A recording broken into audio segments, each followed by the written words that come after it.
Good morning, students. Good morning, everyone. We will continue from where we left. Okay, class. We continue. Question number 1 पे थे हम. Last class पे मैं आपको salary start कराया था. मैंने आपको बोला था कि सैलरी के बहुत सारे कंपोनेंट्स होते हैं. बेसिक सैलरी होता है, डेयरनेस अलाउंस होता है, बोनस होता है, कमीशन होता है, हाउस रेंट अलाउंस होता है, ट्रांसपोर्ट अलाउंस होता है, एजुकेशन अलाउंस होता है, बहुत सारी तरीके की अलाउंसेस होती हैं. देन बहुत तरीके की परक्विजिट्स होती हैं. परक्विजिट्स क्या होती हैं? हमारी फैसिलिटीज, जैसा कि आपको पिछली क्लास में पढ़ाया था मैंने ये बात. एंड मैंने आपको ये बताया था कि इस तरीके से हम पेंशन, ग्रेचुटी, सब ये हमारी सैलरी का पार्ट होते हैं. इन सबको हम ऐड कर लेते हैं, जोड़कर हमारा ग्रॉस सैलरी निकल के आता है. उसमें से गवर्नमेंट ने, इनकम टैक्स अथॉरिटीज ने हमारे को जो जो माइनस करने के लिए अलाउ कर रखा है, मतलब सारी वो डिडक्शंस उनको हम कहते हैं, जो जो माइनस करने के लिए अलाउ कर रखा है उन सबको हम माइनस कर देते हैं. और माइनस करने के बाद जो हमारा आता है उस अमाउंट को हम टैक्सेबल सैलरी कहते हैं. उस पे हम गवर्नमेंट को टैक्स भरते हैं, फिर हम टैक्स कैलकुलेट करते हैं. तो मैंने आपको एक एग्जाम्पल क्वेश्चन कराया था. ये जो क्वेश्चन नंबर 1 आपकी स्क्रीन पे दिख रहा है, ये आपके एग्जाम्स में प्रीवियस ईयर्स में से किसी एक ईयर में आया हुआ क्वेश्चन है. मैंने आपको बताया था कि जब भी एक सैलरी का क्वेश्चन आता है, सबसे पहले हम ये चेक करते हैं कि गवर्नमेंट एम्प्लॉई है कि नॉन गवर्नमेंट एम्प्लॉई है. जैसा कि आप स्क्रीन पे देख सकते हो, PQR लिमिटेड लिखा हुआ है.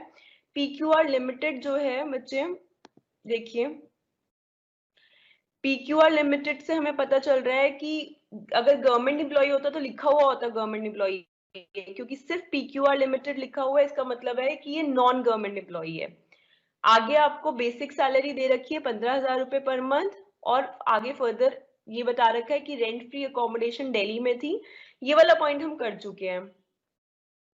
टेलीफोन फैसिलिटी वाला पॉइंट या आगे के पॉइंट्स में हम आगे बढ़ेंगे. देखिए बच्चे, मैंने आपको पिछली क्लास में बेसिक सैलरी का पॉइंट करा दिया था कि 15,000 रुपए पर मंथ है, तो 12 महीनों से मल्टीप्लाई करके कितनी होगी, ये मैंने आपको पिछली क्लास में करा दिया था बच्चे, राइट. डेयरनेस अलाउंस 5,000 रुपए, 5,600 पर मंथ मिल रही थी, तो 12 मंथ से मल्टीप्लाई करके 67,200 मिलेगी. ये चीज भी मैंने आपको पिछली क्लास में डिस्कस कर ली थी. नेक्स्ट है आपका एजुकेशन अलाउंस. ये वाला पॉइंट भी आपको लास्ट क्लास में डिस्कस कर लिया था. ट्रांसपोर्ट अलाउंस भी कर लिया था.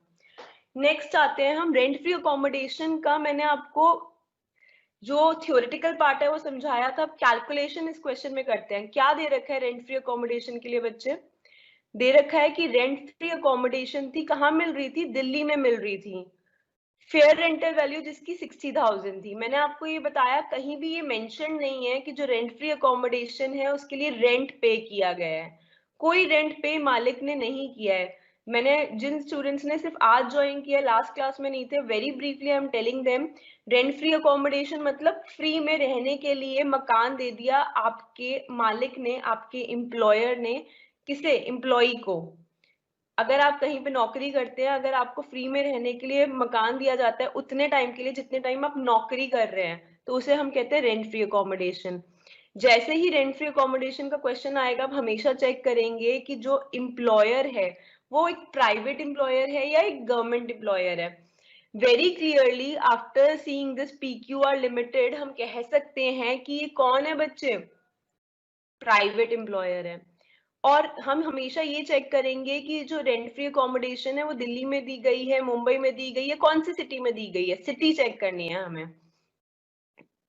और ये भी चेक करना है हमारे को कि जो रेंट फ्री अकोमोडेशन है ये मालिक ने ओन कर रखी थी, खरीद रखी थी, कुछ मकान पहले से खरीद के रख रखे थे कि मैं अपने एम्प्लॉय को रेंट फ्री अकोमोडेशन दूंगा जब वो मेरे पास नौकरी करेगा उतने टाइम के लिए, या उसने पहले रेंट पे खरीदा, मालिक ने रेंट पे पहले खरीदा और उसके बाद आपको फ्री ऑफ कॉस्ट प्रोवाइड कर दिया रहने की जगह.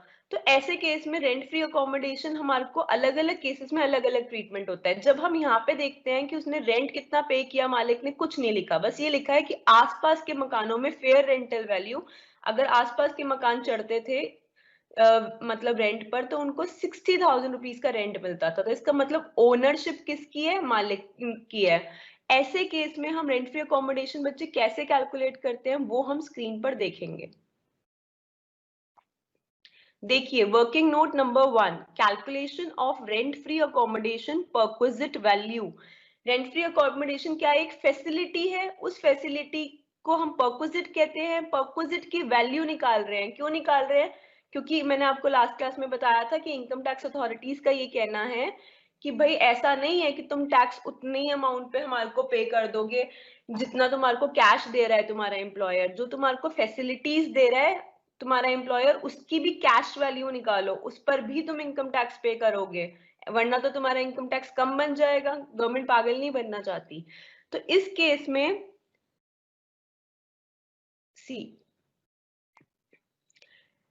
क्या कहता है कि हम कैलकुलेशन ऑफ आरएफए कर रहे हैं when the accommodation is provided by private employer and accommodation is owned by the employer. देने वाला प्राइवेट एम्प्लॉयर है, अकोमोडेशन ओन करता है एम्प्लॉयर, और अकोमोडेशन अनफर्निश्ड है। बच्चे अगर अकोमोडेशन में फर्नीचर लगा हुआ दिया है आपके मालिक ने, आपके एम्प्लॉयर ने, तो वो होता है फर्निश्ड। फर्नीचर में हमारा AC, washing machine, table, chair, bed सब कुछ इंक्लूड हो जाता है। और अगर उसने ये सब चीजें नहीं लगी हुई दी तो वो हो जाता है अनफर्निश्ड। तो क्योंकि इस क्वेश्चन में कहीं मेंशन नहीं है कि फर्नीचर लगा हुआ था जो अकोमोडेशन दी गई, तो हम मान के चलेंगे ये अनफर्निश्ड है। तो ऐसे केस में क्या होगी? परक्विजिट वैल्यू ऑफ आरएफए होगी 15% of salary in cities having population exceeding 25 lakh as per 2001 census. ये क्यों आया है? इसकी थ्योरी मैंने आपको लास्ट क्लास में बताई थी कि अगर पॉपुलेशन आपकी 25 लाख से ज्यादा होती है, ऐसी सिटी में आपको रेंट फ्री अकोमोडेशन दिया गया है। अब दिल्ली में दिया गया है हमारे क्वेश्चन में रेंट फ्री अकोमोडेशन। दिल्ली में सबको बाय डिफॉल्ट पता है कि पॉपुलेशन 25 लाख से ज्यादा है।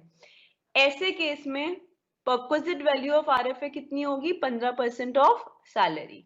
अब आप कहोगे मैम सैलरी का मतलब क्या है? तो मैं कहूंगी मैंने आपको लास्ट क्लास में बताया था कि सैलरी का मतलब, जब हम आरएफए कैलकुलेट करते हैं तो सैलरी का मतलब होता है बेसिक सैलरी, उसमें क्या जोड़ देते हैं? Dearness allowance. कौन से वाला? जो रिटायरमेंट के बाद बेनिफिट्स का पार्ट बनता है वो वाला, प्लस बोनस इंक्लूड करते हैं, प्लस कमीशन इंक्लूड करते हैं। कौन सा वाला commission? Whether received as fixed percentage amount और percentage of sales, both have to be included, plus taxable portion of all allowances, plus monetary payments which do not have nature of perquisites. तो बच्चे अब हमारे को इसमें include करना है, तो हम क्या क्या इंक्लूड करेंगे? हम कहेंगे कि हमारा आरएफए के अंदर हम बेसिक सैलरी इंक्लूड करेंगे 1,80,000 की, और क्या इंक्लूड करेंगे? 33,600 का डेयरनेस अलाउंस इंक्लूड करेंगे। अब आप कहोगे मैम डेयरनेस अलाउंस 33,600 का कैसे आया? तो देखिए बच्चे, हमने कहा कि रेंट फ्री अकोमोडेशन के लिए जो सैलरी का मतलब है उसका मतलब है बेसिक सैलरी, सबसे पहला पॉइंट। तो 1,80,000 को मैंने इंक्लूड कर दिया। सेकंड पॉइंट आपने कहा उसका मतलब है dearness allowance. Dearness allowance but कौन से वाला? जो रिटायरमेंट के बेनिफिट्स का पार्ट बनता हो। कितना पोर्शन आपका रिटायरमेंट के बेनिफिट्स का पार्ट बनता था? ध्यान से देखो क्वेश्चन में बच्चे, आपको लास्ट क्लास में भी बताया था, डेयरनेस अलाउंस में से जितनी भी अमाउंट है, मतलब 5,600 रुपीज पर मंथ की जो अमाउंट है, उसमें से आधा 50% जो है वो रिटायरमेंट बेनिफिट्स का पार्ट बनेगा। तो बच्चे यहाँ पर हम रेंट फ्री अकोमोडेशन में 33,600 इसलिए ले रहे हैं क्योंकि आप ध्यान दीजिए स्क्रीन पर 67,200 डेयरनेस अलाउंस टोटल आया। तो इसका 50% कितना होगा? डिवाइडेड बाय 2 कर लो। 50% कितना होगा इसका, या इसका इंटू 50% निकाल लो, 33,600 होगा। तो 33,600 इसका डेयरनेस अलाउंस आ गया, वो भी हम इसमें ऐड कर देंगे बच्चे। और बच्चे कहता है कि अलाउंसेस का जो टैक्सेबल पोर्शन है, जो इस कॉलम में आया हुआ है टैक्सेबल पोर्शन, वो भी हम ऐड करेंगे सैलरी में। तो एजुकेशन अलाउंस का टैक्सेबल पोर्शन क्या है? 4,800, तो ये भी हम ऐड करेंगे। ट्रांसपोर्ट अलाउंस का टैक्सेबल पोर्शन कौन सा है? 21,600, वो भी हम ऐड करेंगे बच्चे। और बच्चे और क्या बोलता है ये कि हम और क्या ऐड करेंगे? देखिए ध्यान से देखिए,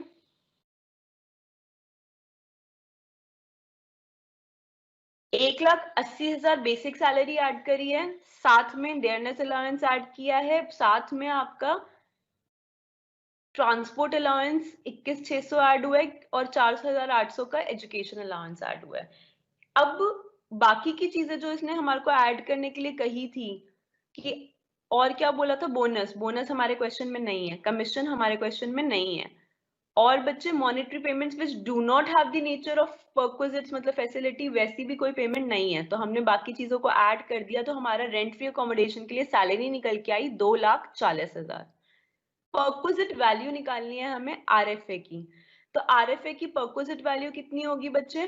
15% ऑफ सैलरी, सैलरी का मतलब 2,40,000, तो 15% ऑफ 2,40,000 कितना निकल के आया? 36,000। ये आपकी परक्विजिट वैल्यू है रेंट फ्री अकोमोडेशन की।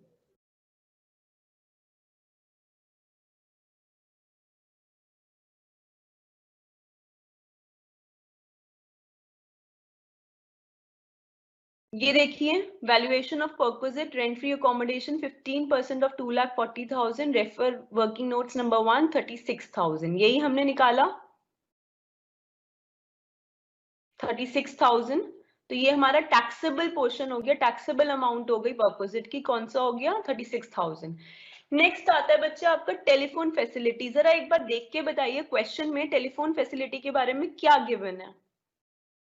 कहता है कि कंपनी ने एक मोबाइल और एक फिक्स्ड लाइन टेलीफोन, दो चीजें दी हैं मिसेस जेड को। एम्प्लॉय जो है, जो कंपनी है, जो मालिक है, उसने दो चीजें दी हैं, एक तो मोबाइल फोन और एक फिक्स्ड लाइन टेलीफोन, जो हमारा लैंडलाइन होता है ना, वो फोन दिया है। कहाँ पे दिया है? रेजिडेंस में दिया है। अब the bills reimbursed by the company during the previous year amounted to rupees 25,000। बच्चे मैंने आपको बताया था फैसिलिटी के केस में ऐसा भी हो सकता है कि फैसिलिटी रीइंबर्समेंट के फॉर्म में दी जा रही हो, कि मोबाइल फोन और फिक्स्ड लाइन फोन लगा हुआ है वहां पर एम्प्लॉय के घर पे, और एम्प्लॉय जो भी उसका खर्चा आता है एम्प्लॉय वो दे देता है अपने मालिक को कि तुम भर मतलब तुम रीइंबर्स कर दो। जो खर्चा आया था, मिसेस जेड जो एम्प्लॉय थी, उन्होंने अपने जेब से निकालकर बिल भर दिया मोबाइल फोन का और फिक्स लाइन टेलीफोन का। बिल भरने के बाद जो बिल था उसको लेकर कहाँ पे चली गई मिसेस जेड? पीक्यूआर लिमिटेड अपनी कंपनी में। उनको कहा रीइंबर्स कर दो, जितना पैसा मैंने टेलीफोन बिल का भरा है, मोबाइल फोन बिल का भरा है, वो तुम मुझे दे दो, रीइंबर्स कर दो। कितना? 25,000 रीइंबर्स कर दो। और कंपनी ने शरीफों की तरह रीइंबर्स कर दिया, क्योंकि कंपनी ने ये फैसिलिटी देनी थी मिसेस जेड को। तो अब हम कहते हैं कि ये जो फैसिलिटी है वो टेलीफोन फैसिलिटी है। टेलीफोन फैसिलिटी के बारे में एक रूल है बच्चे कि जब भी टेलीफोन फैसिलिटी दी जाएगी अपने एम्प्लॉय को, तो वो हमेशा फ्री रहेगी, टैक्स से एग्जेम्प्ट रहेगी, टैक्स से। उस फैसिलिटी की जो अमाउंट होगी उस पर कोई टैक्स नहीं भरना होगा एम्प्लॉय को। तो मिसेस जेड जो नौकरी कर रही हैं, उन्हें ये जो 25,000 रुपए का फायदा मिला है, टेलीफोन बिल का रीइंबर्समेंट मिला है, ये उनके लिए टैक्स फ्री है, एग्जेम्प्ट है, उनको इस पे कोई टैक्स नहीं भरना है। तो जो हमारा लास्ट कॉलम है जिसमें जिन जिन चीजों पे हमें टैक्स भरना है, सैलरी जब हम कैलकुलेट कर रहे हैं उसमें हम इसमें निल लिखेंगे। देखिए बच्चे स्क्रीन पे देखिए आप लोग क्या लिखा हुआ है? टेलीफोन फैसिलिटी टैक्स फ्री, कोई टैक्स नहीं लगता है इस पे। और फाइनल कॉलम में क्या लिखा हुआ है? निल, जीरो।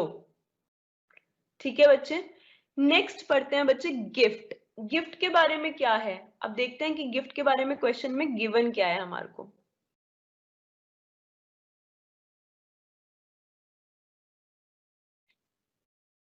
ध्यान से देखेंगे, जहां पर मेरा कर्सर मूव हो रहा है वहां पे, on the evening of silver jubilee of the company she got a gift worth rupees 12,000 from the company.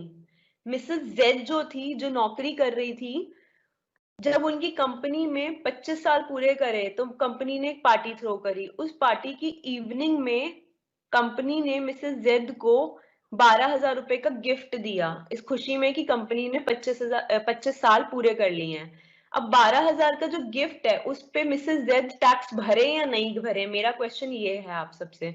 तो आप कहोगे कि मैम इसका टैक्स ट्रीटमेंट ये है कि पूरे साल में, प्रीवियस ईयर में 5,000 रुपए तक का अगर गिफ्ट मिला है एम्प्लॉय को, तो उसे कोई टैक्स नहीं भरना। और 5,000 रुपए से ज्यादा का कोई गिफ्ट मिला है तो 5,000 रुपए तक तो टैक्स नहीं भरना, बचे कुछ अमाउंट पे टैक्स भरना पड़ेगा। तो चलिए इसका टैक्स ट्रीटमेंट देखते हैं क्या होता है। देखिए गिफ्ट 12,000 रुपए का मिला, उसमें से एग्जेम्प्ट कितना हो गया, उसमें से 5,000 रुपए तक की वैल्यू पे कोई टैक्स नहीं लगा, बचा कुचा 7,000 की वैल्यू पे टैक्स लग गया। क्लियर? अब आते हैं वीडियो कैमरा वाले पॉइंट पे। वीडियो कैमरा के बारे में पढ़ते हैं कि क्या गिवन है आपके क्वेश्चन में। देखिए, मिसेस जेड जो थी उनको अलाउ किया गया कि वो कंपनी का वीडियो कैमरा यूज कर लें, वीडियो कैमरा एंड लैपटॉप दोनों चीजें यूज कर लें जो कि कंपनी को बिलोंग करती हैं। The company had purchased these assets, company ने इस वीडियो कैमरा और लैपटॉप को खरीदा था। कितने कितने रुपए में? 75,000 में तो वीडियो कैमरा खरीदा था कंपनी ने, और लैपटॉप खरीदा था 1,50,000 रुपीज में। तो अब इन दोनों चीजों को क्या ट्रीटमेंट करेंगे, वीडियो कैमरा का और लैपटॉप का? चलो देखते हैं।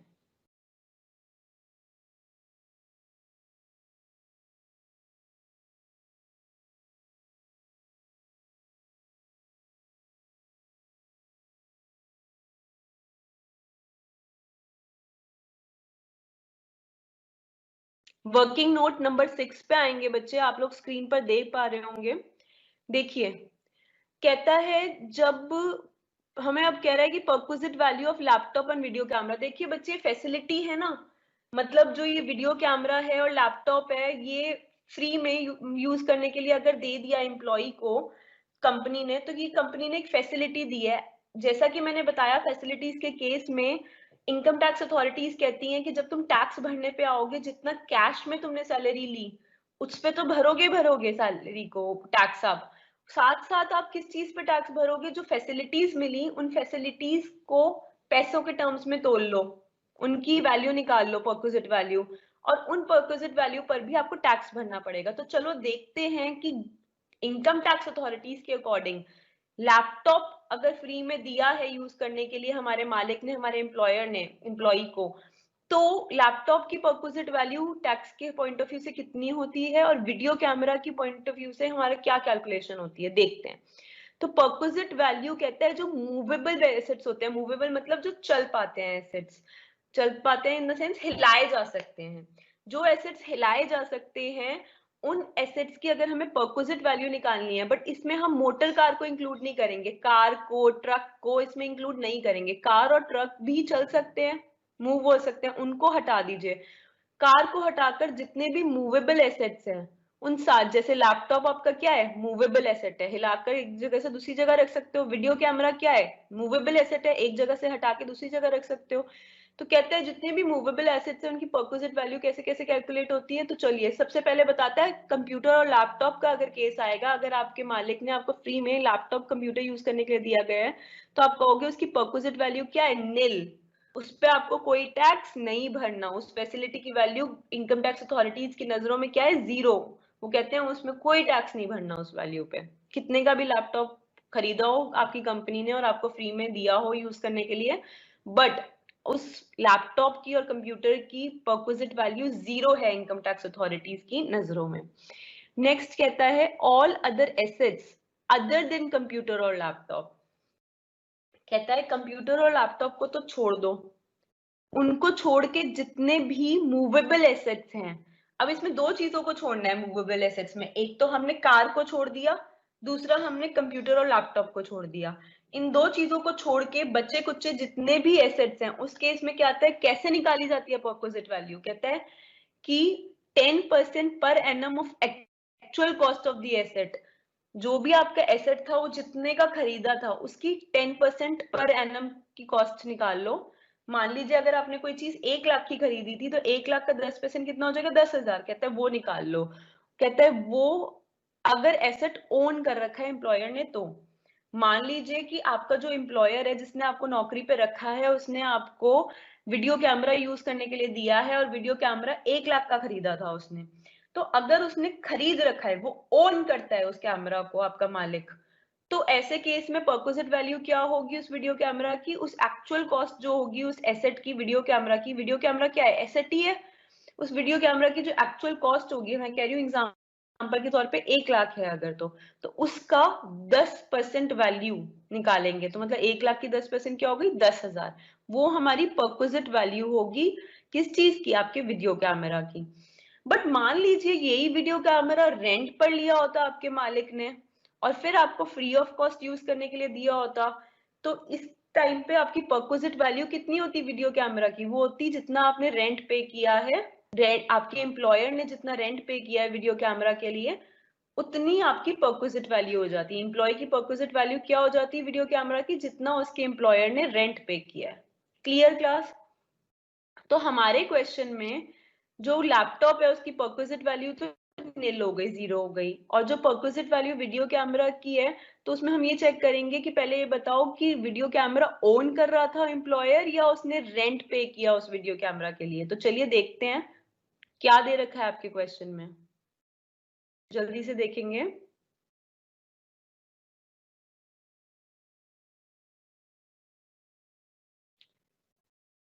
कहता है she was allowed to use video camera and laptop belonging to the company, company had purchased, मालिक है कंपनी, ओनर है, had purchase these assets for 75,000 का वीडियो कैमरा एंड 1,50,000 का लैपटॉप। लैपटॉप की वैल्यू तो जीरो आ गई, परक्विजिट वैल्यू। वीडियो कैमरा की अगर ओन करता है तो पहला वाला केस लग जाएगा, 10% निकालेंगे वैल्यू का। अब वैल्यू कितनी दे रखी है बच्चे इसके अंदर? वैल्यू दे रखी है 75,000। देखेंगे स्क्रीन पर, अब वैल्यू दे रखी है 75,000 वीडियो कैमरा की, तो उसका 10% निकालेंगे, कितना आ गया? 7,500। वो परक्विजिट वैल्यू हो गई वीडियो कैमरा की। क्लियर बच्चे? तो जब ये वैल्यू हो गई तो अब हम फिर अपने क्वेश्चन पे आएंगे। देखिए अब हमारे क्वेश्चन में हम क्या लिखेंगे, जो हम, एक मिनट बच्चे, देखिए अब क्या, हम अब तक क्या बनाया था? बेसिक सैलरी इतनी हो गई, डीएनएस अलाउंस इतना हो गया, एजुकेशन अलाउंस इतना हो गया, ट्रांसपोर्ट अलाउंस इतना टैक्सेबल है, valuation of perquisite rent free accommodation की निकाली तो 36,000 आई, टेलीफोन फैसिलिटी निल, गिफ्ट की 7,000 आई। अब वीडियो कैमरा की कितनी आ गई? 10% ऑफ 75,000, 7,500। अब निकालते हैं वैल्यू ऑफ कार।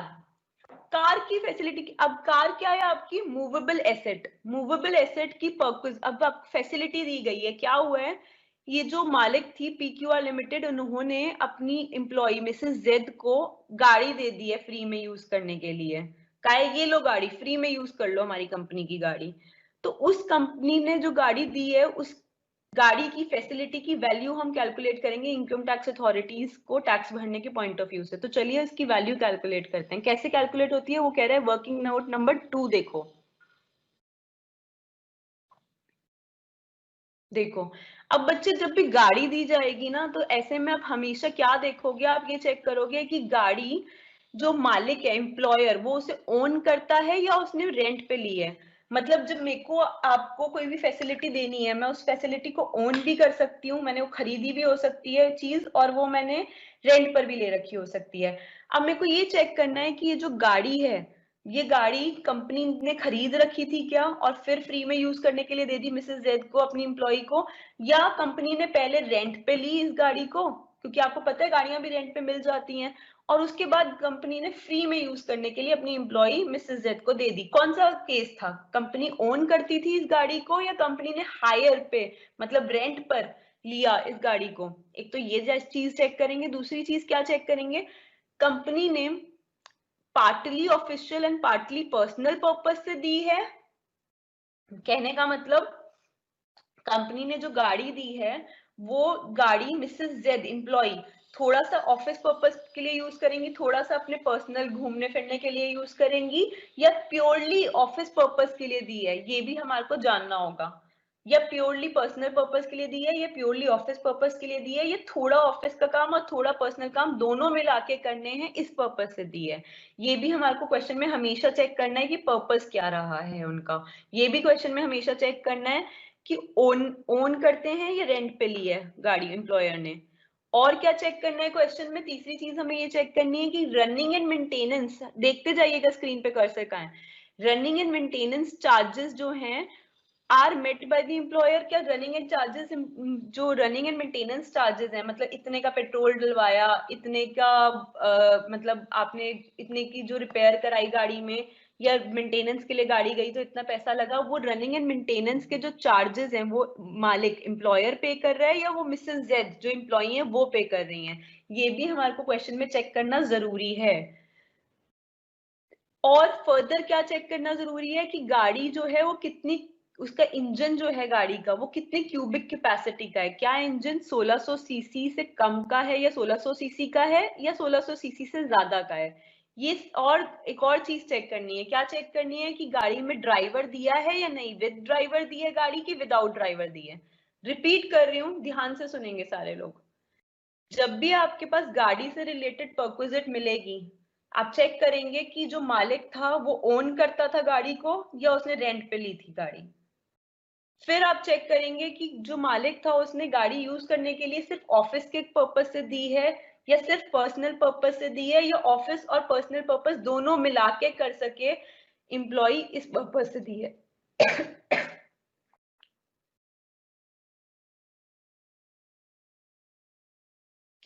और बच्चे आप क्या चेक करेंगे कि जो रनिंग एंड मेंटेनेंस चार्जेस हैं, गाड़ी जब भागती है रोड पे तो उसके लिए उसको पेट्रोल डीजल कुछ तो चाहिए होता है, सीएनजी, इन सब के चार्जेस, और गाड़ी जब मेंटेनेंस पे जाती है उसके चार्जेस कौन पे कर रहा है, क्या वो एम्प्लॉयर पे कर रहा है या वो एम्प्लॉय पे कर रहा है, जिसको फ्री में गाड़ी मिली है वो यूज करते हुए पे कर रहा है ये सारे चार्जेस या एम्प्लॉयर पे कर रहा है, ये भी जानना जरूरी होगा।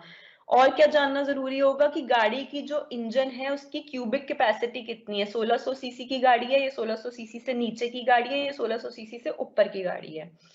और जब ये फैसिलिटी दी गई है गाड़ी की, तो गाड़ी के साथ ड्राइवर दिया गया है कि नहीं दिया गया है, ड्राइवर को क्या कहते हैं हम, शॉफर।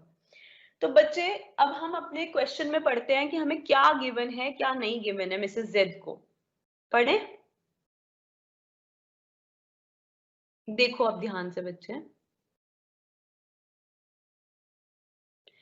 कहता है कि शी वॉज गिवन, शी मतलब Mrs Z was given a chauffeur driven car, मतलब ड्राइवर वाली गाड़ी दी गई है उन्हें।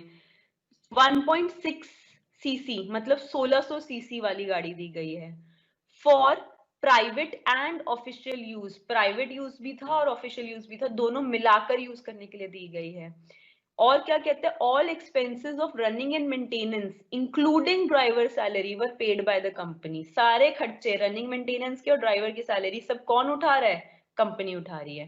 तो ऐसे केस में बच्चे हम कैसे इसको सॉल्व करते हैं वो देखेंगे हम वर्किंग नोट्स में। कहता है वर्किंग नोट नंबर 2 में, स्क्रीन पे देखेंगे सब, कि जब हमारे को परक्विजिट वैल्यू ऑफ गाड़ी निकालनी है तो हमने जो जो चीजें चेक करनी है वो मैंने अभी आपको बताई, हमें क्या क्या चीजें चेक करनी है। अब चेक करने के बाद हमें कैसे कैलकुलेट करना है, कहता है कि अगर तो गाड़ी 1600 सीसी की है या 1600 सीसी से कम की है तो ऐसे केस में परक्विजिट वैल्यू गाड़ी की होती है 1800 रुपए पर मंथ। कौन से केस में, जब पार्टली ऑफिशियल और पार्टली पर्सनल होता है उस केस में, अगर गाड़ी की इंजन की कैपेसिटी 1600 सीसी है या उससे कम की है तो परक्विजिट वैल्यू है 1800 रुपए पर मंथ। बट अगर गाड़ी की इंजन की कैपेसिटी 1600 सीसी से ज्यादा की है तो ऐसे केस में तो हमारी परक्विजिट वैल्यू होगी 2400 रुपए पर मंथ। अब जो ये क्वेश्चन था इसमें साफ लिखा हुआ है 1600 सीसी की गाड़ी है, तो इसीलिए ये इस वाले केस में फॉलो होगी, तो इसकी परक्विजिट वैल्यू होगी 1800 रुपए पर मंथ। आगे कहता है कि शॉफर, अगर अलोंग विद द गाड़ी शॉफर को भी दिया जाता है तो 900 रुपए per month has to be added in the perquisite value of car in both of the above cases. कहता है बिना ड्राइवर के दी गई गाड़ी अगर इस केस में तो 1800 रुपए पर मंथ होगा, 1600 सीसी की गाड़ी होगी तो, बट अगर विद ड्राइवर दी गई तो इसमें हम 900 रुपए ऐड कर देंगे। और अगर मान लीजिए गाड़ी 1600 सीसी से ऊपर की होती तो 2400 रुपए पर मंथ होता आपका परक्विजिट वैल्यू, और अगर साथ में ड्राइवर दिया जाता तो 900 रुपए पर मंथ वो भी ऐड कर देते हैं। तो बच्चे अब हमारे केस में 1600 सीसी की गाड़ी है तो 1800 रुपए पर मंथ बनता है परक्विजिट वैल्यू, और साथ में 900 रुपए और बनते हैं ड्राइवर के पर मंथ की परक्विजिट वैल्यू के, क्योंकि ड्राइवर फैसिलिटी भी दी गई है। तो हमारे क्वेश्चन में परक्विजिट वैल्यू उस गाड़ी की कितनी होगी, 1800 रुपए per month plus 900 per month, total कितना हो गया 2700 रुपए पर मंथ। ठीक है बच्चे, अब ये 1 महीने की परक्विजिट वैल्यू आ गई गाड़ी की, बट हमारे को तो 12 महीने की निकालनी है, क्योंकि हम प्रीवियस ईयर में जो भी सैलरी कमाते हैं उस पर टैक्स भरते हैं उसके अगले साल असेसमेंट ईयर में, तो पूरे एक साल की हमारे को देखनी है, 1 अप्रैल 2019 से लेके 31 मार्च 2020 तक पूरे प्रीवियस ईयर में कितना कमाया वो देखना है। अब 2700 रुपए परक्विजिट वैल्यू हो गई गाड़ी की 1 महीने की, तो पूरे 12 महीने से मल्टीप्लाई किया तो कितनी हो गई 32,400। अब 32,400 पर टैक्स भरना पड़ेगा, तो चलिए इस कॉलम में 32,400 भी लिख देते हैं। बेसिक सैलरी लिखी थी, डीए लिखा था, एजुकेशन अलाउंस लिखा था, ट्रांसपोर्ट लिखा था, आरएफए लिखा था, telephone facility, gift, video camera. अब वैल्यू ऑफ कार भी कितनी लिख दी 32,400। किस चीज में कर रहे हैं हम, ये टोटल इनकम कैलकुलेट कर रहे हैं, सैलरी इनकम अभी मिसेस जेड की। एक्चुअली टोटल इनकम ही कैलकुलेट कर रहे हैं क्योंकि सैलरी इनकम के अलावा भी कुछ कुछ दे रखा है। तो टोटल इनकम मिसेस जेड की कैलकुलेट कर रहे हैं असेसमेंट ईयर 2020-21 के लिए। नेक्स्ट पॉइंट पे आते हैं, मेडिकल रीइंबर्समेंट। अब मेडिकल रीइंबर्समेंट के बारे में हमारे क्वेश्चन में क्या गिवन है ये पढ़ते हैं बच्चे।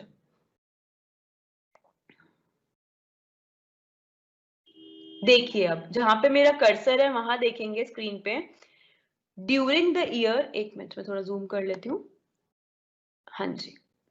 During the year she got reimbursement from the company ₹20,000 spent on the medical treatment of her husband at a private nursing home। Mrs Z के हस्बैंड बीमार हुए प्रीवियस ईयर में, उनकी हॉस्पिटलाइजेशन हुई, किसी प्राइवेट नर्सिंग होम में hospitalise करा Mrs Z ने अपने हस्बैंड को, वहां पे खर्चा आया ₹20,000। मिसेस जेड ने क्या किया, ₹20,000 हॉस्पिटल में पे कर दिए, उसके बाद वो घर आ गई और फिर आने के बाद कंपनी के पास ले गई 20,000 के बिल को और कहा रीइंबर्स कर दो। कंपनी ने ₹20,000 को रीइंबर्स कर दिया। अब ये जो ₹20,000 है ये फैसिलिटी ही है हमारे लिए, मेडिकल फैसिलिटी है ये, तो ये मेडिकल फैसिलिटी है, ये मेडिकल परक्विजिट जो है, इस पे इनकम टैक्स अथॉरिटीज पैसा टैक्स चार्ज करें कि नहीं करें, क्वेश्चन ये है। तो अब हम देखते हैं कि इसका ट्रीटमेंट क्या होता है, टैक्स ट्रीटमेंट क्या होता है मेडिकल फैसिलिटीज के केस में। तो फटाफट से हम पढ़ेंगे कि मेडिकल फैसिलिटीज जब आपके क्वेश्चन में गिवन होती हैं तो हम उसका टैक्स ट्रीटमेंट क्या करते हैं।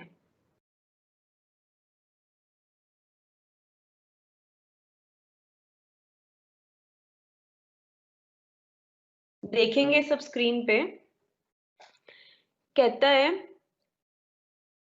मेडिकल फैसिलिटीज इंडिया में अगर दी जा रही हैं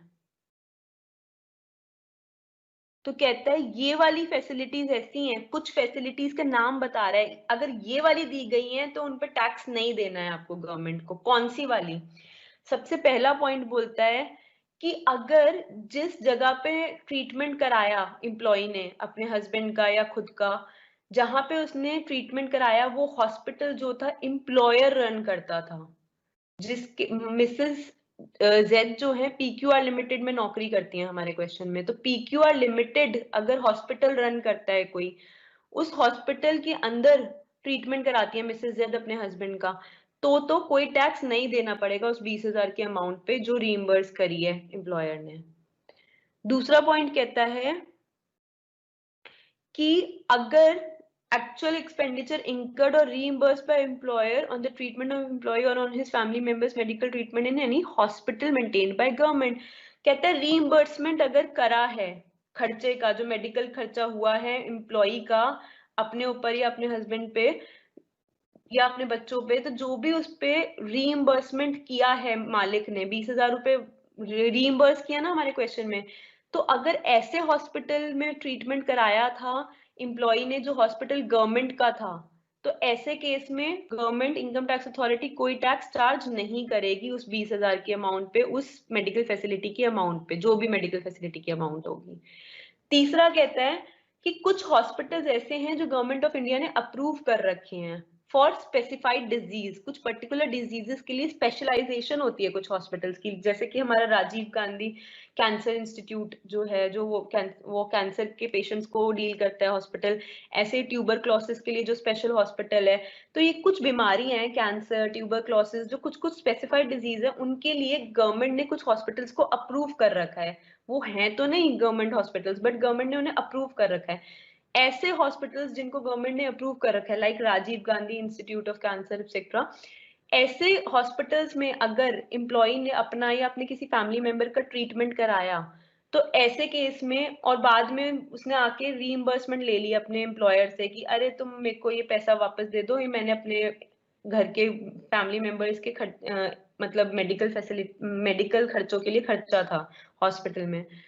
तो जो इनकम टैक्स अथॉरिटी वो कहती है वो हम कोई टैक्स चार्ज नहीं करेंगे ऐसे पर्सन से जिसने ये 20,000 रुपए जो भी मेडिकल फैसिलिटी का अमाउंट लिया है। नेक्स्ट है, कहता है अगर आपके मालिक ने ग्रुप इंश्योरेंस आपका कराया है, ग्रुप मेडिकल इंश्योरेंस आपका कराया है, मेडिकल का इंश्योरेंस कराया है ग्रुप वाला, तो भी जो जितने का भी उसने आपका मेडिकल इंश्योरेंस कराया है उस अमाउंट पर वो कहते हैं हम टैक्स नहीं लेंगे। इनकम टैक्स अथॉरिटी ऐसा कह रही है। और क्या कहती है इनकम टैक्स अथॉरिटी, कहती है कि अगर आपका मालिक कोई हेल्थ इंश्योरेंस प्रीमियम पे कर रहा है या रीइंबर्स कर रहा है, आपकी हेल्थ के लिए उसने हेल्थ इंश्योरेंस पॉलिसी ली है और उस हेल्थ इंश्योरेंस के लिए वो प्रीमियम पे कर रहा है। प्रीमियम कैसे पे करते हैं, जैसे कि मतलब मान लीजिए 1 लाख की इंश्योरेंस पॉलिसी ली, हेल्थ पॉलिसी एम्प्लॉय की, और उसका प्रीमियम निकल के आया कि प्रीमियम इनकम, वो जो इंश्योरेंस कंपनी थी उसने कहा कि आपको हर साल 1,000 रुपए का प्रीमियम भरना पड़ेगा। फिर अगर आपका एम्प्लॉय किसी दिन बीमार पड़ जाता है तो जितने भी लाख उसके ट्रीटमेंट में लगेंगे हम दे देंगे, बट आपको हर साल प्रीमियम भरना पड़ेगा। और बाय चांस आपका जो एम्प्लॉय बीमार नहीं होता तो फिर हमारे पास जो पैसे आ गए आपको कुछ नहीं मिलेगा। तो अगर एम्प्लॉयर ने ऐसी कोई हेल्थ इंश्योरेंस पॉलिसी ले रखी है और वो उसका हर साल प्रीमियम पे करता है, तो जितना वो प्रीमियम पे करता है या फिर एम्प्लॉय ने प्रीमियम पे किया, मिसेस जेड ने खुद ही अपनी हेल्थ इंश्योरेंस पॉलिसी ली, उन्होंने प्रीमियम पे किया और उन्होंने कंपनी से रीइंबर्समेंट मांग ली कि मैंने 1,000 रुपए पे करे हैं इस हेल्थ इंश्योरेंस प्रीमियम के, तुम मेरे को वापस दे दो, कंपनी ने मिसेस जेड को दे दी। तो ऐसे केस में जो हेल्थ इंश्योरेंस प्रीमियम की अमाउंट होती है उस पे इनकम टैक्स अथॉरिटीज कोई टैक्स चार्ज नहीं करती। इन 5 केसेस में, ABCD 4 केसेस और ये फर्स्ट पॉइंट में जो एक केस लिखा है, इन 5 केसेस अगर में से कोई सा भी केस होगा तो income tax authorities medical facility के केस में टैक्स चार्ज नहीं करेंगी, एग्जेम्प्ट हो जाएगा। बट इन फैसिलिटीज को छोड़ के कोई केस होगा आपका तो उसमें income tax authorities tax charge करेंगी।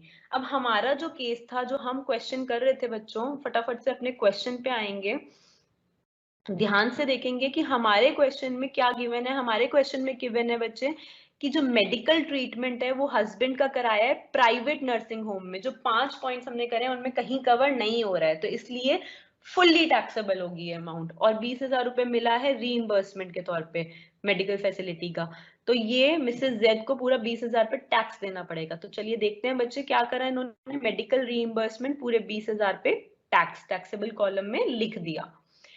नेक्स्ट बच्चे क्या पॉइंट दे रखा है, कहता है,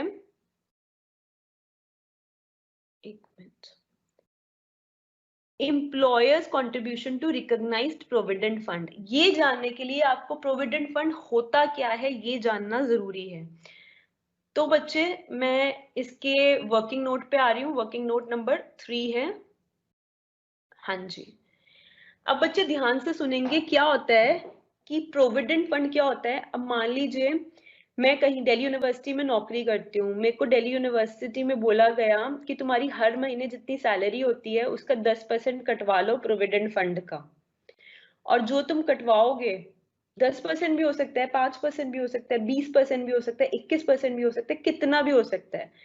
कहते हैं कि तुम एक अकाउंट है प्रोविडेंट फंड अकाउंट जो गवर्नमेंट मेंटेन कर रही है, कहते हैं कि तुम ना उसमें कुछ अमाउंट कटवा लो अपना अपनी सैलरी का और उसमें डलवा लो। कहने का मतलब अभी क्या मान के चलिए कि प्रोविडेंट फंड एक अकाउंट है और मेरे को बोला जा रहा है एम्प्लॉय को कि तुम अपनी सैलरी में से कुछ परसेंटेज कटवा लो और प्रोविडेंट फंड अकाउंट में डलवा लो। मैंने कहा ऐसा मैं क्यों करूं, क्या बेनिफिट मिलेगा मुझे। तो मेरा एम्प्लॉयर बोलता है, जो मेरा मालिक है, कि अगर तुमने ऐसा किया तो जितना पैसा तुम अपना डालोगे प्रोविडेंट फंड अकाउंट में, मान लो तुमने अपनी 50,000 सैलरी का 10% डाला, तो अगर तुमने 50,000 सैलरी का 10% डाला तो 5,000 हो गया। अगर तुमने 5,000 प्रोविडेंट फंड में डाला तो वो कहता है कि मैं भी 5,000 रुपए प्रोविडेंट फंड अकाउंट में डाल दूंगा। मालिक कहता है कि 5,000 एम्प्लॉय डाल रहा है तो 5,000 मालिक भी डाल देगा, एम्प्लॉय और एम्प्लॉय दोनों डाल देंगे, टोटल 10,000 हो गया एक साल में।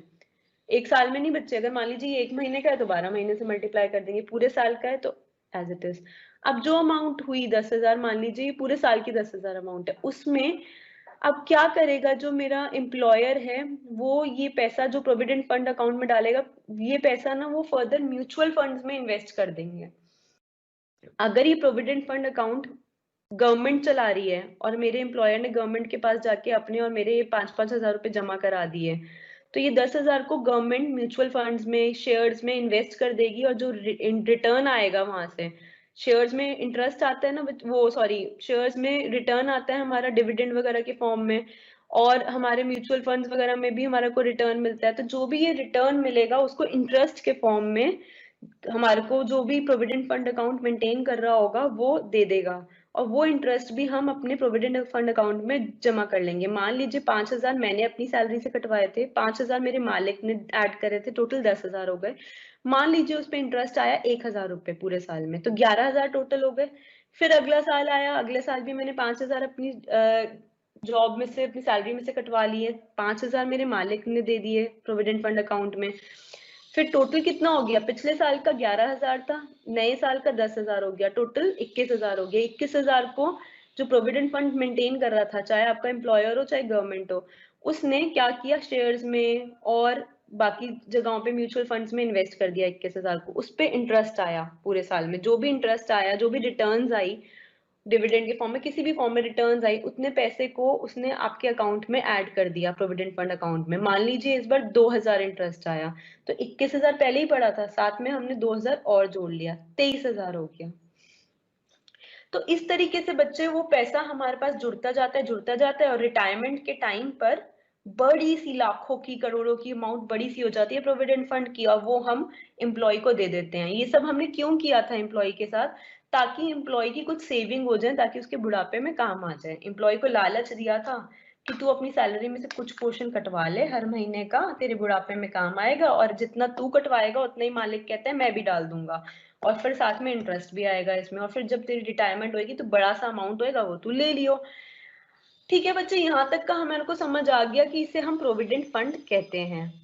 अब प्रोविडेंट फंड का ट्रीटमेंट कैसा होता है, अच्छा बच्चे हम ये समझेंगे, एक तो प्रोविडेंट फंड बहुत तरीके के होते हैं। एक होता है हमारा रिकॉग्नाइज्ड प्रोविडेंट फंड, जिसको परमिशन देती है, कौन कौन रिकॉग्नाइज करता है, कौन कौन परमिशन देता है चलाने की, कमिश्नर ऑफ इनकम टैक्स भी परमिशन देता है, कमिश्नर ऑफ प्रोविडेंट फंड भी परमिशन देता है। और बच्चे एक होता है हमारा अनरिकॉग्नाइज्ड प्रोविडेंट फंड, उसको प्रोविडेंट फंड का कमिश्नर तो परमिशन दे देता है चलाने का, बट क्योंकि ये अनरिकॉग्नाइज्ड है इसीलिए इनकम टैक्स का कमिश्नर कहता है मैं नहीं परमिशन दे रहा, ये मैं इसको अनरिकॉग्नाइज्ड मानूंगा। तो बेनिफिट किस में ज्यादा मिलते हैं, बेनिफिट हमेशा रिकॉग्नाइज्ड प्रोविडेंट फंड में ज्यादा मिलते हैं, अनरिकॉग्नाइज्ड प्रोविडेंट फंड में कम मिलते हैं। तीसरा होता है स्टैट्यूटरी प्रोविडेंट फंड।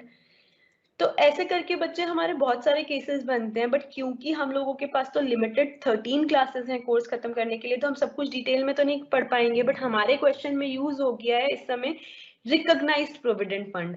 रिकॉग्नाइज्ड का आर, प्रोविडेंट फंड में प्रोविडेंट का पी और फंड का एफ, शॉर्ट फॉर्म में हम इसको बोलेंगे RPF, recognised provident fund, RPF. तो चलिए देखते हैं आरपीएफ का क्या ट्रीटमेंट होता है। वर्किंग नोट नंबर 3 में देखेंगे और स्क्रीन पे अपना ध्यान लेके जाएंगे बच्चे, जहां पे कर्सर है वहां देखेंगे, कहते हैं टैक्स ट्रीटमेंट करो किसका, रिकॉग्नाइज्ड प्रोविडेंट फंड का। ऐसे केस में कहता है कि जो एम्प्लॉय ने कंट्रीब्यूट किया वो it is allowed as deduction from gross total income. बच्चे क्या हुआ था, मैंने आपको बताया था कि प्रोविडेंट फंड में लालच दिया था एम्प्लॉयर ने, मालिक ने अपने एम्प्लॉय को, कि तू अपनी सैलरी कटवा ले, मान ले 10% महीने की कटवा ले, या कुछ भी फिक्स कुछ कर दिया कि इतनी तू कटवा ले, उतना ही अमाउंट मैं भी प्रोविडेंट फंड में डाल दूंगा और उस पर इंटरेस्ट भी आएगा, तो देख देखो कितना पैसा मिलेगा। तो जो एम्प्लॉय था रिकॉग्नाइज्ड प्रोविडेंट फंड में, उसने कहा मैं नहीं मान रहा अभी भी, तो मैं नहीं कटवाऊंगा। तो मालिक ने फिर लालच दिया, क्या लालच दिया, अब ये लालच इनकम टैक्स अथॉरिटीज ने दिया, गवर्नमेंट ने दिया। क्या लालच दिया, कहते हैं जितना पैसा तू कटवाएगा ना अपना, यहाँ पे 5,000 रुपए अगर कटवा रहा है तू रिकॉग्नाइज्ड प्रोविडेंट फंड में डलवाने के लिए एक साल में, तो कहता है उतना पैसा हम तेरे को एज डिडक्शन अलाउ कर देंगे ग्रॉस टोटल इनकम में से। मतलब जिस अमाउंट पे तेरे को इनकम टैक्स भरना था ना इनकम टैक्स अथॉरिटीज को, उस अमाउंट में से, मान लीजिए तेरे को इनकम टैक्स भरना था 10 लाख रुपए पे, तो 10 लाख में से हम वो जितना पैसा तूने इसमें डाला ना प्रोविडेंट फंड में, रिकॉग्नाइज प्रोविडेंट फंड में, उसको माइनस कर दियो, उतने पे तेरे को इनकम टैक्स नहीं भरना पड़ेगा। तो मैंने कहा ये तो बड़ी अच्छी बात है। एम्प्लॉय बड़ा खुश हुआ, कहता है मेरे को कुछ अमाउंट ऐसी हो जाएगी मेरी सैलरी की जिसपे मुझे टैक्स नहीं भरना पड़ेगा। बच्चे सबकी कोशिश ये रहती है, चाहे मैं हूं चाहे आप हो, कि हम अपने लॉज को फॉलो करते हुए अगर इनकम टैक्स बचा लें तो बचा लें। क्यों? क्योंकि मान लीजिए आपने 1 लाख रुपए कमाया और अगर आपने 30,000 रुपए उसमें से टैक्स भर दिया तो आपके जेब में तो 70,000 रुपए ही बचे। आप चाहते हो ना आपकी जेब में ज्यादा पैसे बचे, तो इसलिए आप क्या चाहोगे कि टैक्स कम से कम भरना पड़े। टैक्स कम भरना चाहते हो और विद इन लॉ एक्ट करना चाहते हो, तो प्रोविडेंट फंड की ये एक सुविधा दी गई थी कि तुम अगर प्रोविडेंट फंड में पैसा जमा करोगे तो एक तरफ तो तुम्हारा बुढ़ापा सिक्योर हो जाएगा एम्प्लॉय का, दूसरी तरफ क्या होगा बच्चे, दूसरी तरफ एम्प्लॉय को जितना पैसा वो कंट्रीब्यूट करेगा, एम्प्लॉइज कंट्रीब्यूशन मतलब एम्प्लॉय ने कितना पैसा डाला आरपीएफ में एक साल में, उतना पैसा वो अपनी इनकम में से, जितनी इनकम पे उसको टैक्स देना था, मान लीजिए 10 लाख रुपए पे टैक्स देना था उसे इनकम टैक्स अथॉरिटीज को, वो उस 10 लाख में से जितना पैसा उसने रिकॉग्नाइज प्रोविडेंट फंड में डाला है एक साल में वो माइनस कर दे।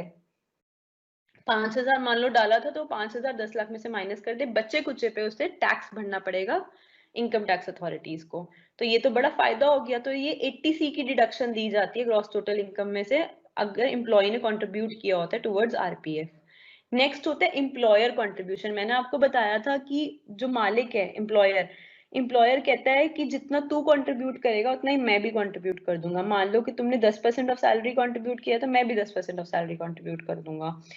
मान लीजिए हमने 10% ऑफ सैलरी निकाला और उसका निकल के आया हमारा 5,000, तो 5,000 एम्प्लॉय ने कंट्रीब्यूट किया और 5,000 ही एम्प्लॉयर ने कंट्रीब्यूट किया।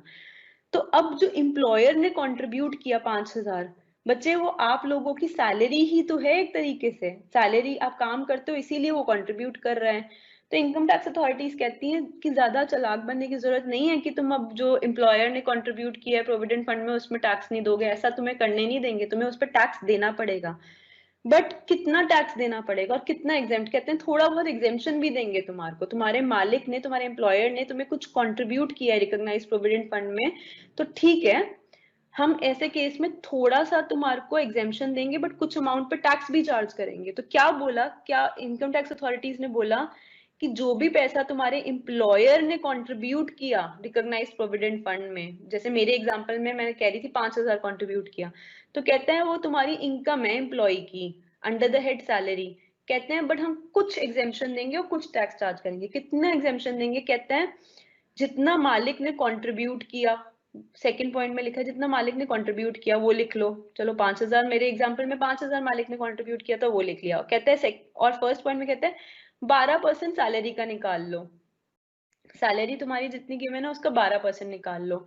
अब दोनों में से कहता है जो भी छोटी अमाउंट होगी, जितना आपके एम्प्लॉयर ने कंट्रीब्यूट किया, मेरे एग्जांपल में 5,000 जो एम्प्लॉयर ने एक साल में डाला रिकॉग्नाइज प्रोविडेंट फंड में और 12% ऑफ सैलरी हमने निकाला, वो जितना निकल के आया, दोनों में से जो छोटी अमाउंट होगी कहते हैं वो तो एग्जेम्प्ट है, उस पर तो टैक्स नहीं भरना पड़ेगा इनकम टैक्स अथॉरिटीज को। जो बच्ची कुची अमाउंट होगी उस पर तुम्हारे को टैक्स भरना पड़ेगा इनकम टैक्स अथॉरिटीज को। तो बच्चे ये मैंने आपको एग्जांपल लेके समझाया कि हम कैसे कैलकुलेट करते हैं। अब यहाँ पर 12% ऑफ सैलरी वर्ड यूज हुआ है, तो सैलरी का मतलब क्या है, यहाँ पे सैलरी में हम क्या क्या जोड़ेंगे, सैलरी में हम जोड़ेंगे बेसिक सैलरी और क्या जोड़ेंगे, डीए, डेयरनेस अलाउंस महंगाई भत्ता, कौन से वाला, जो forming part of salary for retirement benefits है वो वाला, प्लस क्या जोड़ेंगे, कमीशन, कौन से वाला, जो फिक्स परसेंटेज ऑफ सेल्स के फॉर्म में मिलता है ना कमीशन, सिर्फ वो वाला कमीशन जोड़ेंगे। सिर्फ 3 चीजें जोड़ेंगे, बेसिक सैलरी, डीए रिटायरमेंट वाला और कमीशन, कौन से वाला, परसेंटेज ऑफ सेल्स वाला। अब बच्चे हमारे क्वेश्चन में देखेंगे हम कि क्या क्या गिवन है, जल्दी से और ध्यान से देखेंगे कि हमारे क्वेश्चन में क्या क्या गिवन है। कहता ये देखिए, हाँ जी, ये वाला पॉइंट पढ़ेंगे जहां पे कर्सर है, last point, contributed ₹2500 per month to recognised provident fund. कह रहे हैं मिसेस जेड एम्प्लॉयड है पीक्यूआर लिमिटेड में, मंथली सैलरी इतनी है और उनको ये सारी फैसिलिटीज दी गई हैं। अब क्या बोल रहे हैं, she made the following payments and contributions. She मतलब कौन, मिसेस जेड। मिसेस जेड ने क्या कंट्रीब्यूट किया है, मिसेस जेड ने 2500 रुपए हर महीने कटवाए हैं, कंट्रीब्यूट किया है किसमें, रिकॉग्नाइज्ड प्रोविडेंट फंड में। और क्या बोलता है आके, employer contributing an equal sum, employer ने भी 2500 रुपए हर महीने रिकॉग्नाइज्ड प्रोविडेंट फंड में जमा करे हैं। तो एम्प्लॉय कंट्रीब्यूशन कितना हो गया, 2500 रुपए पर मंथ, एम्प्लॉयर कंट्रीब्यूशन कितना हो गया, 2500 रुपए पर मंथ। तो इसका टैक्स ट्रीटमेंट कैसा होगा? तो आप कहोगे कि मैम वर्किंग नोट पे आते हैं सबसे पहले, और वर्किंग नोट पर आने के बाद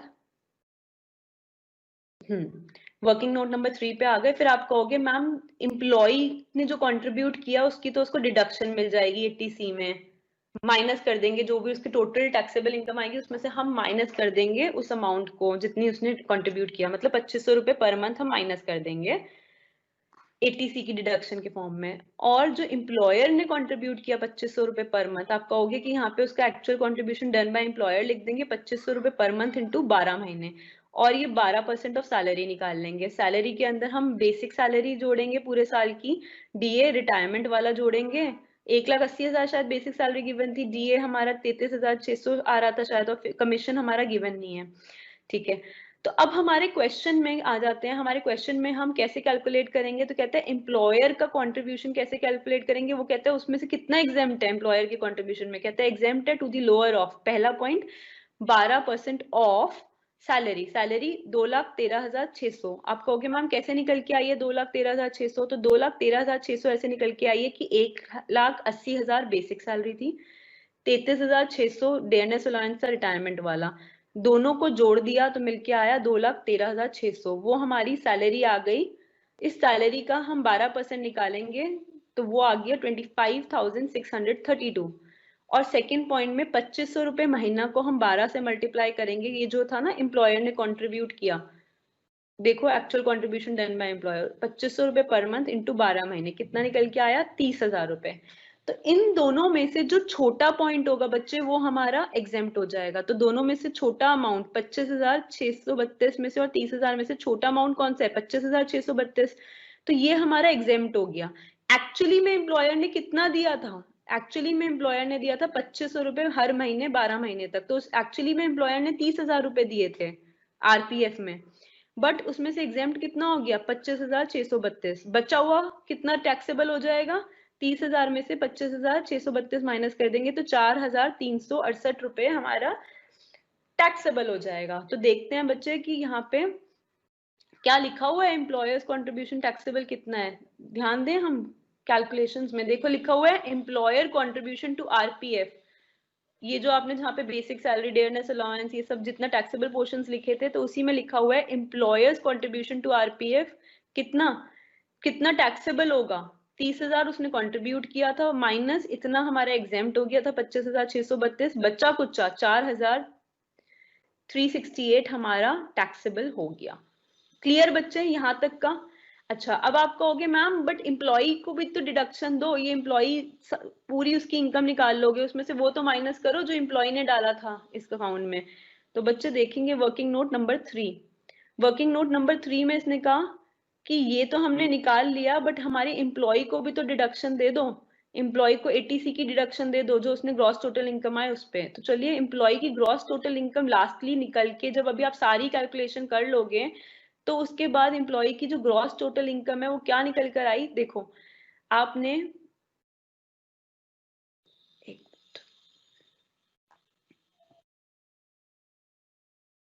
देखिए बच्चे, basic salary 1,80,000, dearness allowance 67,200, education allowance 4,800, transport allowance 21,600, rent free accommodation की टैक्सेबल वैल्यू 36,000, टेलीफोन फैसिलिटी की टैक्सेबल वैल्यू 0, गिफ्ट की 7,000, वीडियो कैमरा की 7,500, value of car 32,400, medical reimbursement 20,000 और एम्प्लॉयर का कंट्रीब्यूशन 4,368।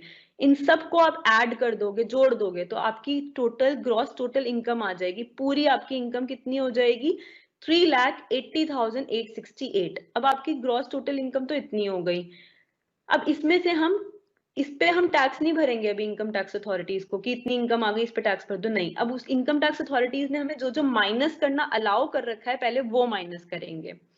अब बच्चे जो आपकी इनकम टैक्स अथॉरिटीज है ना उन्होंने ये बात बोल रखी है कि कोई भी सैलरी का क्वेश्चन अगर आपके पास होगा या जब भी आप सैलरी निकालोगे तो उस सैलरी में से आप सीधे सीधे 50,000 या ग्रॉस सैलरी की जो अमाउंट है दोनों में से जो छोटी अमाउंट होगी वो माइनस कर देना स्टैंडर्ड डिडक्शन के नाम पे।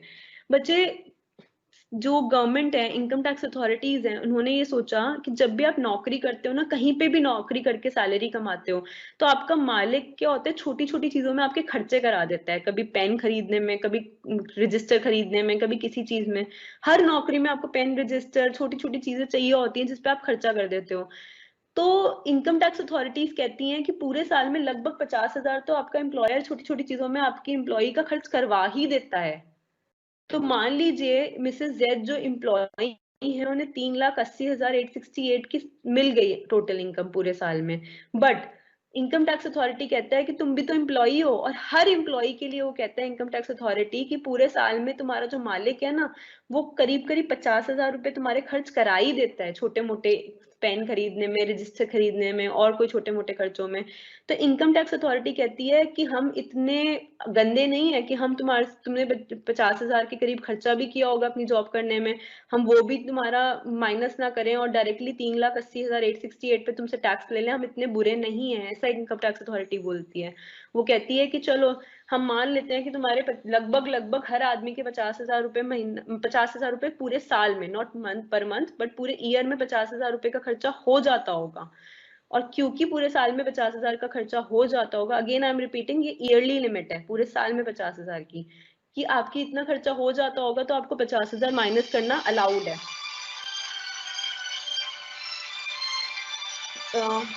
Just a minute class, wait, so sorry for this disturbance.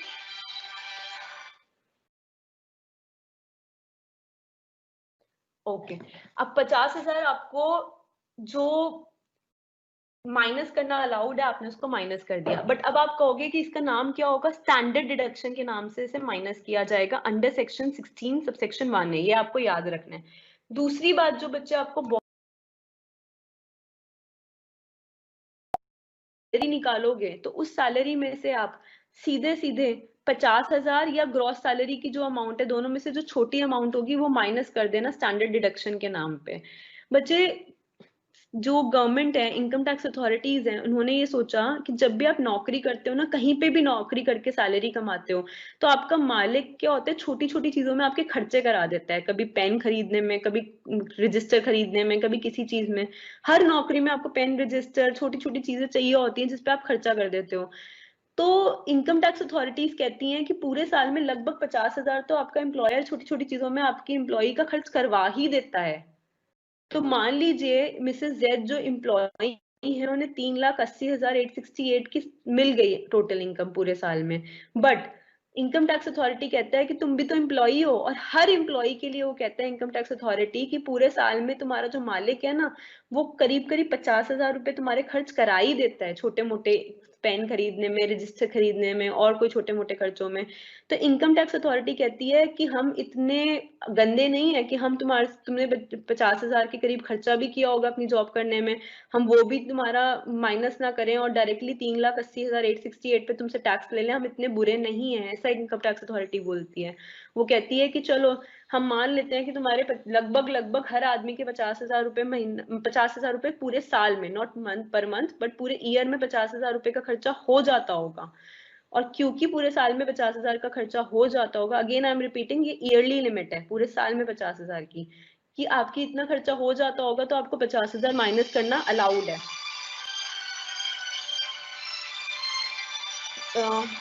Just a minute class, wait, so sorry for this disturbance.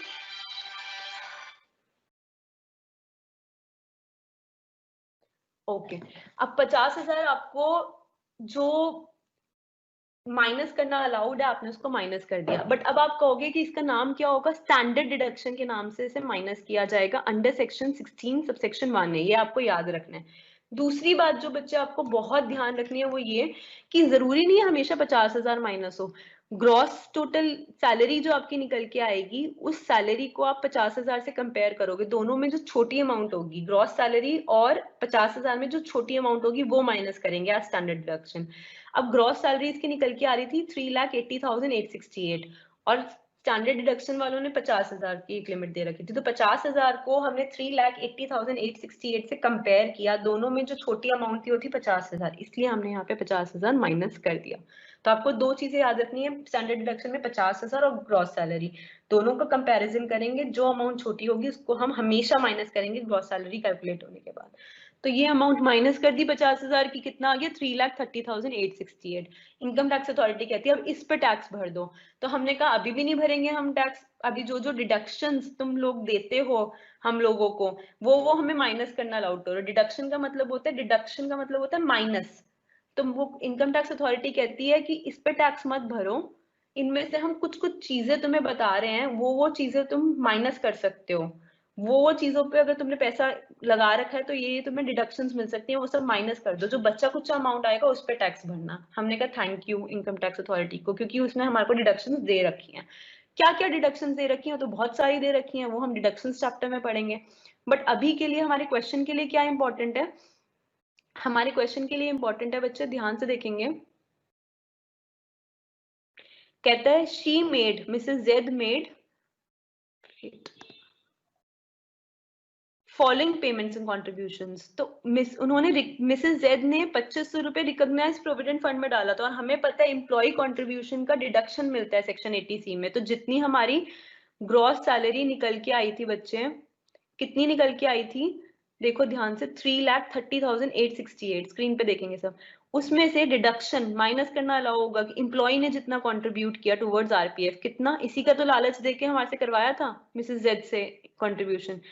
2500 रुपए पर मंथ उन्होंने कंट्रीब्यूट किया 12 महीने तक, तो 2500 इंटू 12, 30,000 उन्होंने कंट्रीब्यूट किया। तो ये 30,000 को हम इसमें से 3,30,868 में से माइनस करना अलाउ करेंगे। और क्या माइनस करना अलाउ करेंगे बच्चे, कहता है फर्दर कि ये जो मिसेस जेड थी इन्होंने क्या किया था, इन्होंने एक मिनट, लाइफ इंश्योरेंस प्रीमियम पे किया था 12,000 रुपए का against a policy taken on the life of her husband and her married daughter. Mrs Z की बेटी की शादी हो चुकी, उन्होंने अपनी जो उनकी शादीशुदा बेटी है उसके नाम पर एक लाइफ इंश्योरेंस की पॉलिसी ली थी कि अगर वो बच्ची मर गई तो लाइफ इंश्योरेंस वाले कितना अमाउंट देंगे। और साथ में उन्होंने उनके जो हस्बैंड है ना उनके नाम पर भी लाइफ इंश्योरेंस पॉलिसी ली थी कि अगर उनके हस्बैंड मर जाते हैं तो लाइफ इंश्योरेंस वाले एक पर्टिकुलर अमाउंट, जितने की भी, मान लीजिए इन्होंने 50 लाख की अपनी मैरिड डॉटर के नाम पर लाइफ इंश्योरेंस पॉलिसी ली थी और हस्बैंड के नाम पर 30 लाख की ली थी। फिर से रिपीट कर रही हूँ, मान लीजिए कि मैरिड डॉटर के नाम पर 50 लाख की लाइफ इंश्योरेंस पॉलिसी ली थी कि अगर मैरिड डॉटर मर जाए तो 50 लाख रुपए इनको मिलेंगे मिसेस जेड को, और हस्बैंड के नाम पे मान लीजिए 30 लाख की पॉलिसी ली थी कि अगर हस्बैंड मर गया तो 30 लाख लाइफ इंश्योरेंस वाले देंगे मिसेस जेड को। अब ये पॉलिसी इन्होंने ली तो लाइफ इंश्योरेंस वाले ऑब्वियसली प्रीमियम लेंगे, just like any other insurance company. वो कहेंगे कि ठीक है बट अगर नहीं मरते तो हमारे पास, हम तुम्हें कुछ नहीं देंगे अगर ये नहीं मरते दोनों, और अगर मर जाते हैं तो तुम्हें ये पैसे दे देंगे, बट उसके बदले तुम्हारे को पूरी जिंदगी हमारे को इंश्योरेंस प्रीमियम देना पड़ेगा हर साल, इन टोटलिटी 12,000, दोनों की पॉलिसी का मिला के 50 लाख प्लस 30 लाख की पॉलिसी, 80 लाख की पॉलिसी पे तुम्हारे को टोटल प्रीमियम 12,000 बनेगा हर साल का। मिसेस जेड से कहा तुम दोगी, मिसेस जेड ने कहा मैं दूंगी। अब मिसेस जेड ने जो लाइफ इंश्योरेंस प्रीमियम पे किया है 12,000, इस 12,000 पे ये इनकी सैलरी इनको जो मिली थी उसी में से उन्होंने अपना लाइफ इंश्योरेंस प्रीमियम में जो भी इनको सैलरी मिली थी टोटल अपने एम्प्लॉयर से उसमें से ही उन्होंने पैसे निकाल के लाइफ इंश्योरेंस प्रीमियम के पे कर दिए 12,000 रुपए एक साल में। बट अब इस 12,000 पे इनको कोई टैक्स नहीं पे करना पड़ेगा, सैलरी में से इनकी ये अमाउंट माइनस कर दो, इस पे इनको टैक्स नहीं पे करना पड़ेगा। क्यों नहीं पे करना पड़ेगा, क्योंकि इनकम टैक्स अथॉरिटीज चाहती हैं कि हम लोग मतलब लाइफ इंश्योरेंस कराएं, और इस चीज को बढ़ावा देने के लिए इनकम टैक्स अथॉरिटी कहती है कि अगर तुमने लाइफ इंश्योरेंस प्रीमियम पे किया है, लाइफ इंश्योरेंस में पैसा लगाया है, तो जितना तुमने प्रीमियम पे किया है वो तुम माइनस कर दो ग्रॉस सैलरी में से, उतने पे तुम्हारे को नहीं देना पड़ेगा टैक्स। इनकम टैक्स अथॉरिटीज कहती हैं कि हम बढ़ावा देना चाहते हैं इस बात को कि तुम लाइफ इंश्योरेंस में पैसा लगाओ अपना। तो अगर तुमने प्रीमियम भरा है लाइफ इंश्योरेंस का, तो ऐसे केस में जितना तुमने लाइफ इंश्योरेंस का प्रीमियम भर दिया है एक साल में, उतने अमाउंट का हम तुम्हें डिडक्शन दे देंगे उस अमाउंट पे जितना तुमने लाइफ इंश्योरेंस प्रीमियम भरा है, उस पे तुम्हारे को कोई टैक्स देने की जरूरत नहीं है। बट क्या इसमें कोई लिमिट है कि इससे ज्यादा प्रीमियम, इससे ज्यादा डिडक्शन नहीं देंगे? मान लो 1,50,000 से ज्यादा डिडक्शन नहीं देंगे या कितनी डिडक्शन नहीं देंगे? तो हाँ बच्चे, इसमें एक लिमिट है। वो लिमिट कितनी है वो जो हम डिडक्शन पे आएंगे तब पढ़ेंगे, बट इतना अभी के लिए बता रही हूँ कि 12,000 उस लिमिट के अंदर आता है। मान लीजिए लिमिट 1,50,000 हो, तो उस लिमिट के अंदर अंदर आता है। तो अभी लिमिट कितनी है ये आपको नहीं बता रही हूँ, वो आपको डिडक्शंस में बताऊंगी। अभी के लिए आपको इतना बता रही हूँ कि 12,000 उस लिमिट के अंदर आता है, तो ये 12,000 हम माइनस कर देंगे। एज डिडक्शन गवर्नमेंट ने अलाउ किया, हमने माइनस कर दिया। तो 12,000 हमने माइनस कर दिया और 30,000 हमने जो मिसेस जेड ने कंट्रीब्यूट करे थे आरपीएफ में वो माइनस कर दिए। तो कुल मिला के 30,000 को और 12,000 को जोड़ दो, ऐड कर दो, तो 42,000 हमने माइनस कर दिए बच्चे। और बच्चे एक और चीज माइनस करनी अलाउ करी, क्या? मिसेस जेड ने क्या किया था? Prime minister national relief fund to help tsunami. बच्चे सुनामी आई होगी, सुनामी के टाइम पर मिसेस जेड ने क्या किया? Prime minister national relief fund होता है ना, आपको पता है प्राइम मिनिस्टर, जैसे पेंडेमिक के टाइम पे भी आपने देखा कि लोगों ने पेंडेमिक के टाइम पे, कोरोना के टाइम पे प्राइम मिनिस्टर को के जो फंड थे उनके अंदर पैसे कंट्रीब्यूट करे थे। तो ऐसे ही prime minister national relief fund जो था सुनामी विक्टिम्स के लिए, उसमें हेल्प करने के लिए मिसेस जेड ने 15,000 रुपए डाले। अब गवर्नमेंट इस चीज को बढ़ावा देना चाहती है ना कि आप लोगों की मदद करो, जहाँ पे सुनामी आई है, सुनामी से लोग मर रहे हैं, तो ऐसे आप लोगों की मदद करो। तो जो लोग अपनी सैलरी में से निकाल के कुछ भी amount prime minister national relief fund में डालते हैं सुनामी विक्टिम्स के लिए, उनके लिए जो अमाउंट उन्होंने डाली है उसमें भी कुछ लिमिट्स होती हैं हमारी, वो मैं आपको बताऊंगी। बट यहाँ पर 15,000 रुपए जो होता है हमारा, जो है वो फुल्ली यहाँ पे हमारा डिडक्शन के फॉर्म में अलाउड होगा। तो चलिए यहाँ पे हमारी टोटल सैलरी में से हमने ये 15,000 भी माइनस कर दिए, बढ़ावा देने के लिए इन लोगों को कि तुम अच्छा काम कर रहे हो, तुम करो, नेशनल रिलीफ फंड में पैसा डालो, तो इसलिए इनको डिडक्शन अलाउ करिए कि इतने अमाउंट पे टैक्स नहीं चार्ज करेंगे। तो 30,000, 12,000 और ये 15,000, इन तीनों अमाउंट को मिला के टोटल बना हमारा 57,000। इस पे टैक्स, इसकी डिडक्शन मिल गई, इतने अमाउंट पे टैक्स नहीं चार्ज करेंगे। 3,30,868 हमारी टोटल इनकम आई थी, उसमें से हमने 57,000 माइनस कर दिए, बच्चा कुचा हमारी टैक्सेबल इनकम आ गई 2,73,868। इस अमाउंट पे टैक्स चार्ज किया जाएगा बच्चों, 2,73,868 पे टैक्स चार्ज किया जाएगा। ठीक है बच्चों, अब इस टैक्स इस पे चार्ज किया जाएगा, तो टैक्स निकालने का तरीका क्या होगा ये भी बता दो। तो अब जो टैक्स निकालने का बच्चे तरीका होगा वो मैं आपको नेक्स्ट क्लास में डिस्कस करूंगी। अब इतना आ गया कि हमारे को 2,73,868 को हम टैक्सेबल इनकम कहेंगे, इस अमाउंट पे टैक्स कैलकुलेट करना है। टैक्स उसका जीरो निकल कर आया है, बट कैसे निकल कर आया है ये मैं आपको नेक्स्ट क्लास में बताऊंगी। कंप्यूटेशन ऑफ टैक्स आपको नेक्स्ट क्लास में बताती हूँ आपको। और this is all for today. मैंने आपसे सैलरी डिस्कस करी है। अब बच्चे आप लोग ये नहीं सोच सकते हो कि अब जितना मैम ने पढ़ा दिया एग्जाम पॉइंट ऑफ व्यू से उतना ही काफी है। आपकी 13 क्लासेस में हमारे को टैक्स खत्म कराना है। जब हम रेगुलर में पढ़ाते हैं तो बच्चे हम एक एक महीना लगाते हैं, 1 मंथ लगाते हैं ये चैप्टर सैलरी का कराने में। अब वही चैप्टर जो हम 1 मंथ में कराते हैं अगर हम 2 क्लासेस में कराएंगे तो जाहिर सी बात है आपके सारे टॉपिक्स कवर नहीं हो सकते। तो हाँ में